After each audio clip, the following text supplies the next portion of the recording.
Bonjour à tous, une semaine très politique, alors un fait, une valeur très politique. D'abord, en Chine, le 18e congrès du Parti communiste a amené de nouvelles têtes au pays. Maintenant, les marchés vont regarder ça de très près, l'incertitude demeure. Aux États-Unis, après les élections présidentielles, c'est Barack Obama qui est réélu. Comment, Isor, les marchés voient cette réélection ?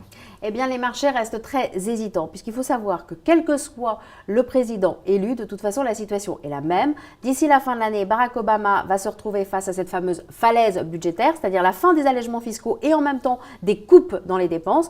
Donc, il va devoir trouver le juste équilibre entre assainissement des dépenses publiques, réduction de la dette et puis croissance. Il va devoir aussi convaincre tout le monde, puisque les chambres sont partagées entre les républicains et les démocrates. Donc, peu de visibilité. Alors, sauf sur un point, Philippe, puisque Barack Obama l'avait dit, il soutient Ben Bernanke. Donc, on sait que pendant quelques mois, pendant quelques trimestres, il va rester à la tête de la Fed, de la Réserve fédérale américaine. Donc, ça nous donne un peu de visibilité sur la politique monétaire à venir. Alors, toujours de la politique, Isor, en Grèce, où le Parlement vient d'adopter une nouvelle loi d'austérité. Tout le monde en Europe a applaudi dès demain, sauf les marchés boursiers. Absolument. Les marchés boursiers ne l'ont applaudi que pendant quelques heures jusqu'à ce qu'ils se rendent compte qu'il ne s'agissait finalement que d'une étape certes cruciale qui avait été franchie, mais tout de même seulement une étape, puisque le plus important maintenant, ça va être le versement de cette nouvelle tranche d'aide financière à la Grèce. Et là, le calendrier reste très incertain.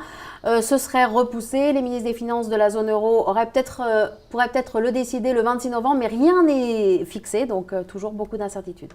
Alors, Isor, du côté des valeurs, on a choisi Vallourec, peut-être à un tournant de son histoire boursière. Enfin, en tout cas, on l'espère. Vallourec a publié des chiffres trimestriels très mitigés avec une chute de 27% de son résultat net, avec une petite progression de son chiffre d'affaires. Mais ce qui est important, c'est que pour une fois, Vallourec n'a pas déçu et ça n'était pas arrivé depuis très longtemps.